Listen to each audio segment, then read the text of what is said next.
Pennsylvania Ancestors Podcast.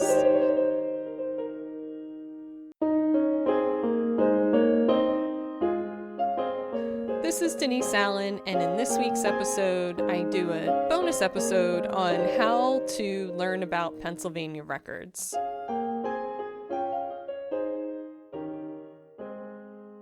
We've spent a lot of time in past episodes talking about the various archives and repositories around the state where you can find some more unique records.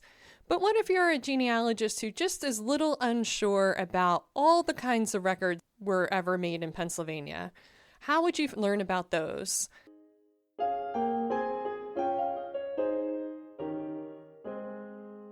When it comes to learning about Pennsylvania records, you have two opportunities to learn in person from experts. One is at the Genealogical Research Institute of Pittsburgh, also fondly known as GRIP in the genealogy world. These are 1 week-long institute courses where you usually have one main teacher or course coordinator, and then a variety of speakers that come in. The opportunity to register for a Pennsylvania-specific records course at GRIP for 2020 is coming up the first week in February. So go to my show notes. You can check out then how to register for that. And you'll, like with everything with genealogy, there's a limited space available. So you're going to want to hop on that and register as soon as possible.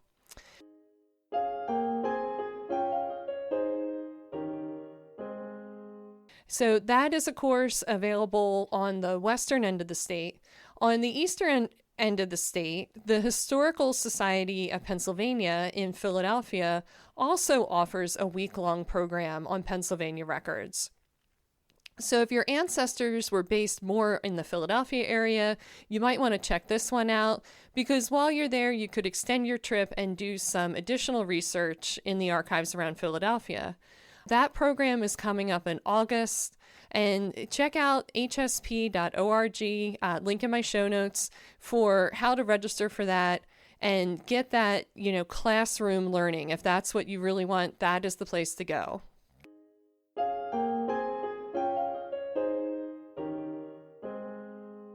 So you've got two opportunities for classroom learning. You have GRIP in Pittsburgh and HSP in Philadelphia. And if you're in a position where you just can't spend a week or more in Pennsylvania doing classroom learning and then maybe some hands-on research of your own, here's some ways you can learn about Pennsylvania records at home. The first thing you're going to want to do is read and study Researcher's Guide to American Genealogy by Val Greenwood. Now, this is a very general book for all kinds of records across the entire United States. And if you've spent any time as a genealogist, you quickly figure out that generalized knowledge that applies everywhere really doesn't help you when you get into tricky research problems. But if you are just first learning, this is going to help because it's a great survey book on the various kinds of records, what kinds of events trigger someone making that kind of record in their life, and then where those records typically are housed in each area of the country. So if you are, let's say, living in Nevada and you have Pennsylvania ancestors, you could first learn how to do some research using Nevada records and then transfer that knowledge to Pennsylvania records. Pennsylvania obviously was a had colonial records, so they are going to be a little bit different, the early records, than the records that began once the United States began. But once you learn how to read one kind of record, it really does help you transfer that knowledge to another record from another geography or time period. If you get Val Greenwood's book, cover each kind of record, and then you're going to want to go and find an example of that record on Family Search and actually do the work to analyze it. So if you don't have a probate record or a deed for your Pennsylvania ancestors, a lot of those have been microfilmed by the LDS Church early on in the 1940s, 50s, 60s, sometimes the 70s. And they are on there. They're not indexed. You're going to need to learn how to read an index in an actual book. Typically not hard. There are directions in the very front of the volumes online on how you use that record set, written by the clerk who did the record set. In the more rural counties, they're just typically alphabetized, which is the easiest way to do them. In some of the more urban areas, they start using the Russell Index in some more complicated forms. But this is where Google is your friend, and someone hopefully put up a video that will help you if you can't understand the directions in the ledger. But yes, use Val Greenwood's book, actually work through a probate, transcribe it, see what the terms are in there, the abbreviations that are used, and then do the same thing with the deed. Go through, transcribe it, see what you don't understand, and then work from there.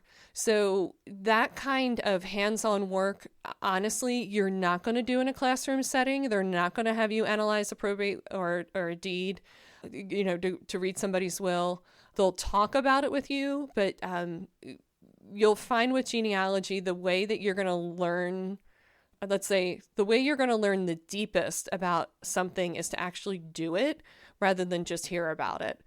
This process of doing it, you're going to do after you do classroom learning anyway.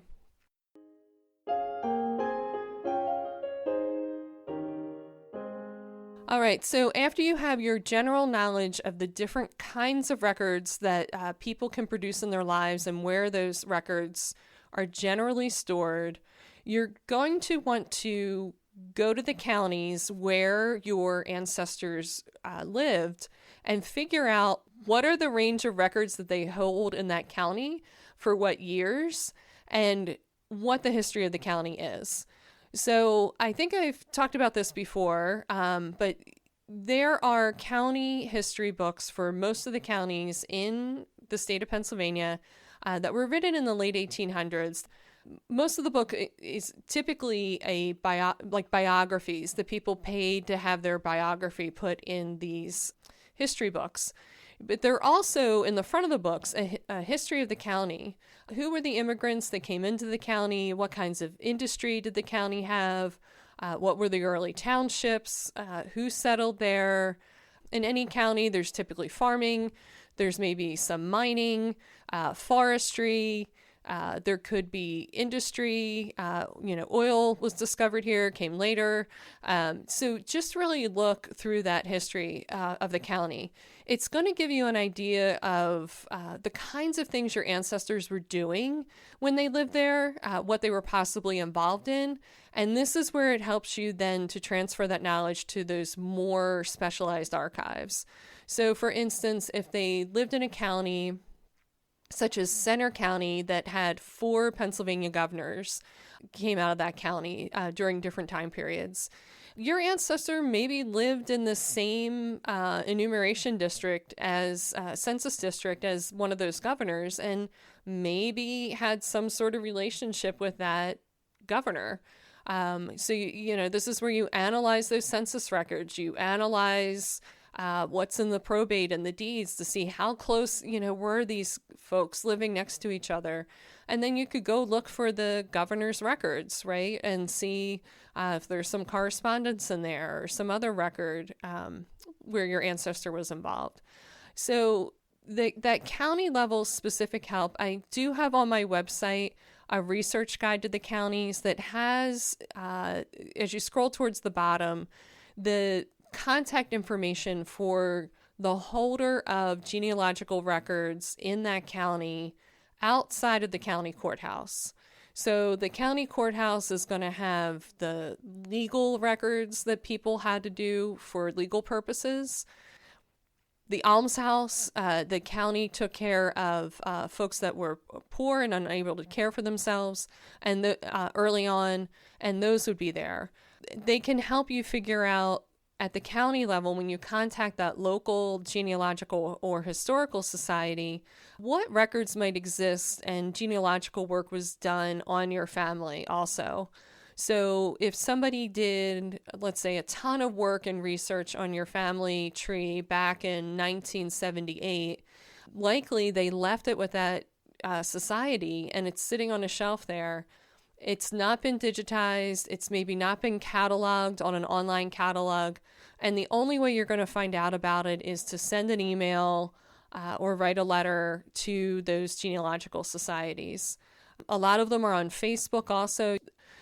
So your goal in learning about records in Pennsylvania is to learn about the life that your ancestors led at the time period that they lived here. So what was sort of their county like, their home area like?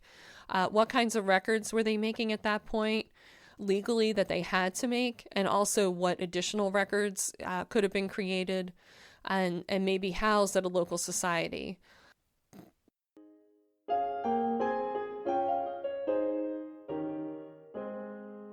So just to recap, to learn about Pennsylvania records, you have 2 opportunities for classroom-based learning where you have a variety of speakers. That is the Genealogical Research Institute in Pittsburgh and the Historical Society of Pennsylvania. You can check those out with links in the show notes.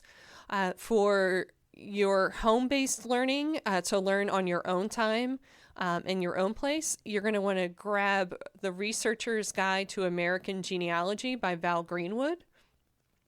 She's going to walk you through what kinds of things are in each record that's produced by a person and what triggers that event or what causes that record to be made.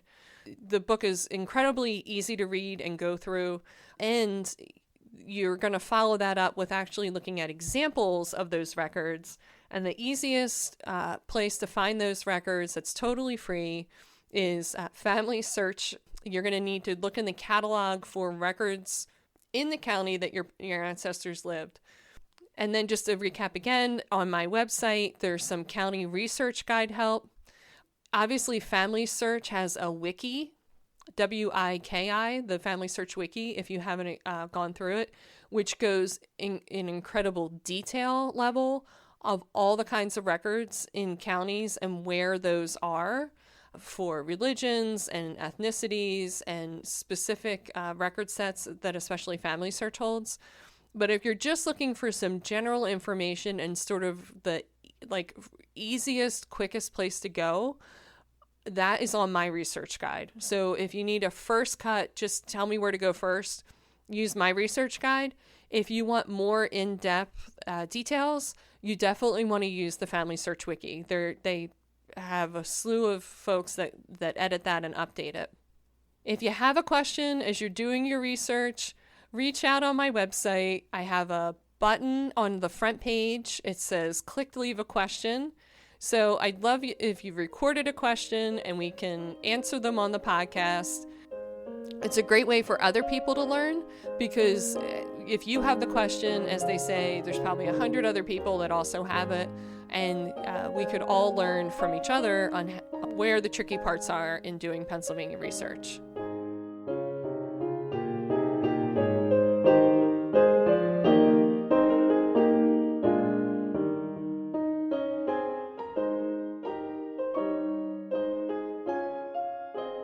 This was Denise Allen. Thanks for listening to another episode of the Your Pennsylvania Ancestors podcast.